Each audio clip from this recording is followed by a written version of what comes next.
Kennedy's personality she got from me, social butterfly. She was always like laughing and making stupid videos, getting hurt all the time. Oh my gosh, that girl, like the doctor's office, well, he said we should have had a punch card. She was just always, I feel like, really fun and loud. She's a loud girl. It was just like the sister that neither of us ever had. Chloe was very independent from a very, very young age. So she was a little spitfire. She kept me going. She kept me on my toes. We have a lot of stories of her and Connor getting in trouble. And by that I mean Connor getting in trouble. I got in a car once and parked at the neighbor's yard somehow, some way. Being the young one and the spoiled one, and they were all spoiled, but she would get her way more than the rest of them, I guess. She lit everybody up. I used to tell her she was going to be mayor. Chloe was like my first friend, so she was just like, yeah, we're friends. Kennedy and Chloe hit it off right away.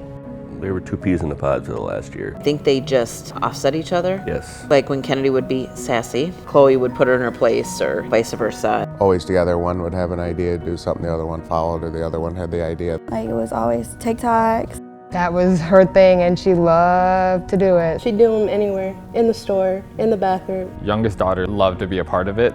She had no clue what was going on. She loved to get her dad in TikToks too. The only one I did TikToks with was Chloe, and Caden was in them. When I was younger, there's some embarrassing ones of me out there. I remember Chloe had ones, it would read, Kennedy can't dance again. I could never dance, so we kind of just made ourselves look dumb together.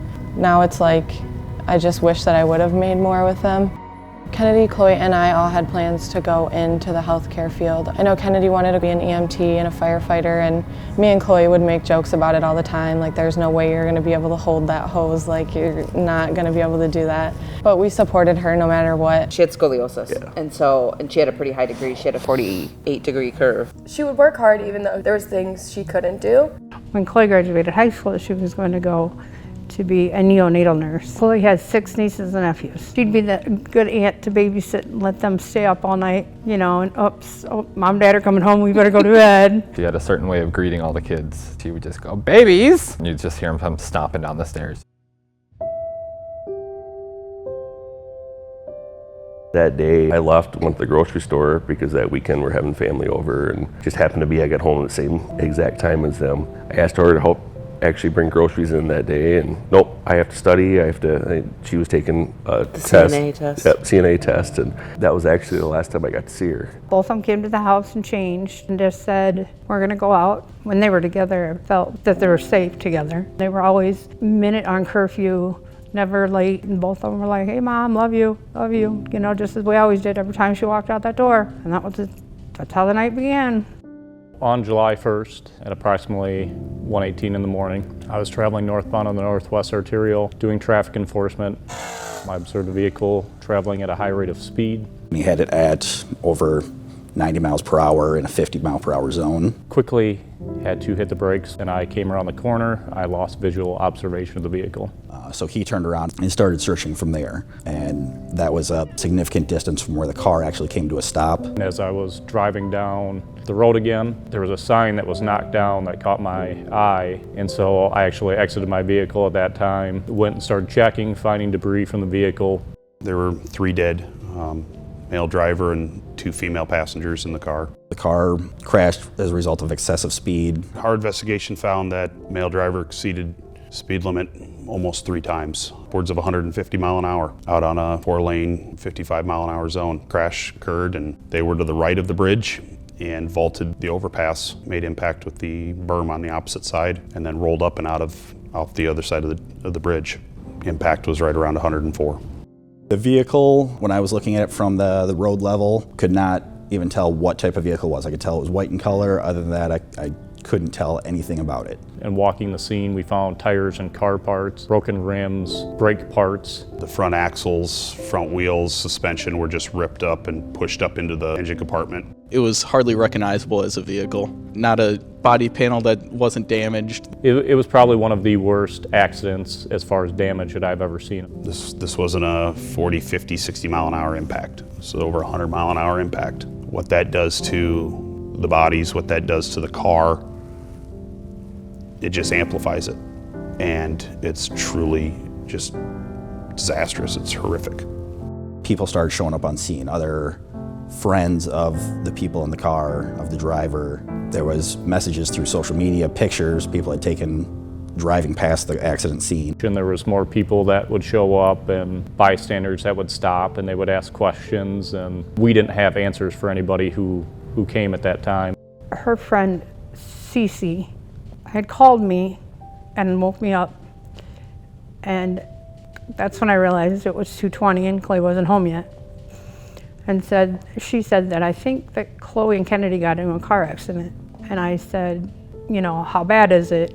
You know, are they hurt? She was like, I don't know. She said, I just woke my mom up, we're gonna come get you. When I got there, I could see our friend Jill's car, and I could see Chloe's mom on the ground.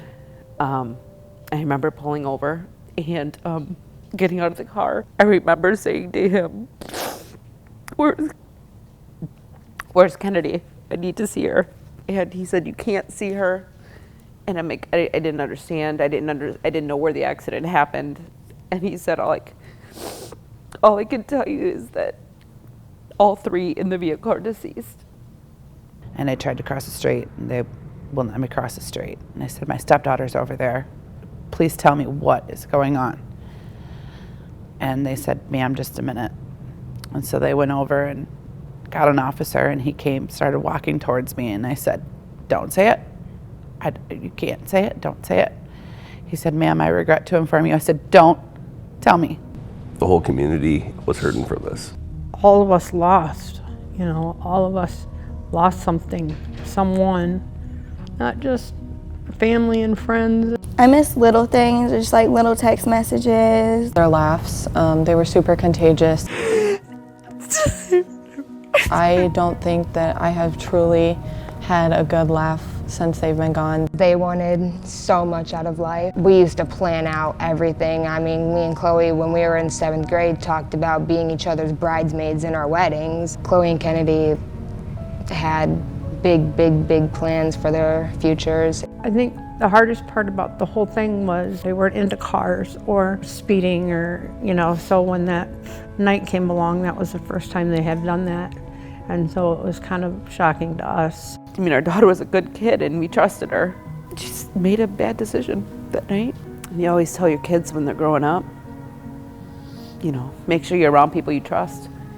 Don't drink and drive. Don't get in a car with somebody who's drinking and driving. Because I never, ever would have thought I had to tell my daughter not to get in a fast car.